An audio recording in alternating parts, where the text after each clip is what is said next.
President Ferdinand Marcos Jr. met with the Filipino community in Brussels, Belgium, home to over 5,000 overseas Filipino workers. To give us an update, here's Philippine Daily Inquirer's Nestor Corrales reporting live from Brussels. Nestor? Meets with the Filipino community on Monday night. That's early Tuesday morning in Manila as he promises overseas Filipino workers in Belgium and in other parts of Europe that the government is working hard to provide options for the Filipinos not to leave the country. Speaking before at least 1,000 OFWs here, the president says he hopes that working abroad would no longer be a necessity for Filipinos. He assures OFWs that the government will create not just jobs but quality jobs in the Philippines and provide enough government support for OFWs who want to engage in business in the country. He hopes that one day OFWs will no longer be forced to work abroad due to lack of opportunities in the Philippines. The president also hails overseas Filipino workers as heroes of the pandemic, saying that they have been contributing to the Philippine economy due to the large impact of the pandemic. Belgium is home to at least 5,647 overseas Filipino workers who are mostly domestic helpers. Neil, earlier today, the president met with the International Maritime Employers Council. The president has repeatedly said that he will raise the issue of Filipino seafarers during his meeting with European leaders here. And later today, the president will meet with King Philip of Belgium, where he is expected to discuss bilateral ties between Manila and Belgium. The president will also deliver a closing remarks at the ASEAN-EU Business Summit and hold a press briefing with the media delegation later today. Neil? Nestor, just a few questions. Maraming nagko-question ngayon dito kay President Bongbong Marcos dahil sa dami na rin ng pagpunta niya sa ibang bansa ng mga kanyang mga travels. People are saying that the economy is struggling, but the Marcos administration has always defended this, saying we need to attend these events in order for us to foster our relationship with other leaders and for our economy na rin. So pagdating dyan sa event na yan in Belgium, ano yung concrete siguro na results that the Marcos administration is seeking to secure once they go back here in Manila? Yes, Neil, President Marcos and the Philippine delegation is expected to bring home at least 6.2 billion in investment pledges that ranges from different cooperation.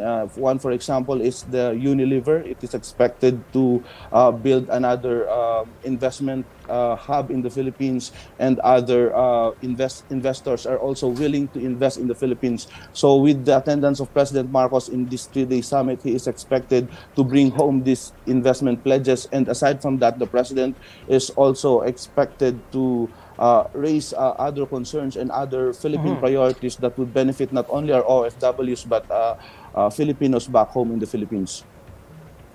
Nestor, you mentioned that President Marcos will raise several issues there in Brussels, and please correct me if I'm wrong, but one of the things he mentioned yesterday that he will raise there is the human rights situation here in the Philippines, because as you know, we have this situation with the European Parliament wherein they are threatening to end the perks the trade perks we are receiving from them if the human rights situation is not addressed. So the question here, Nestor, is what are the specific requests of the European Parliament, and is President Marcos willing to comply to these requests? You're right, Neil. The president told reporters on board PR001 that he will be definitely raising the human rights issues in the Philippines, which has been a concern for the European lawmakers because since 2014, the Philippines is enjoying a trade perks with European Union countries. So, but the European countries and lawmakers have expressed concern over what they call the deteriorating human rights situation in the Philippines. This is because of the previous administration's drug war, which has claimed at least 6,000 mostly poor Filipinos. So this has been a great concern for EU lawmakers, and they want the Philippines to comply with this obligation because complying with these international standards on human rights is a condition for the Philippines to continue to enjoy these trade perks. And this will be very important for the Philippines because we are exporting to Europe more than 6,000 products. And that's why President Marcos assured Filipinos and assured the Philippines that he will definitely be raising this issue with European leaders during the 3-day business summit here. So when are we expecting President Marcos to raise this? Are we expecting him to include this in his speech or during the bilateral meetings? Yes, President Marcos will be speaking in various occasions during the three-day summit here, including the ASEAN-EU Business Summit. So he is expected to raise this concern, and perhaps with his bilateral meetings with various European leaders, the president is also expected to raise this issue as he promised to Filipinos and as he mentioned with the media during his flight here to Belgium. Nestor, hanggang kailan si President Marcos dyan sa Belgium? And siguro ano yung pinaka-inaabangan natin na event ni President Marcos dyan? The president is staying here in Brussels until tomorrow, and he will be arriving in Manila December 15. And aside from the business summits, as mentioned earlier, the president will also be meeting with King Philip.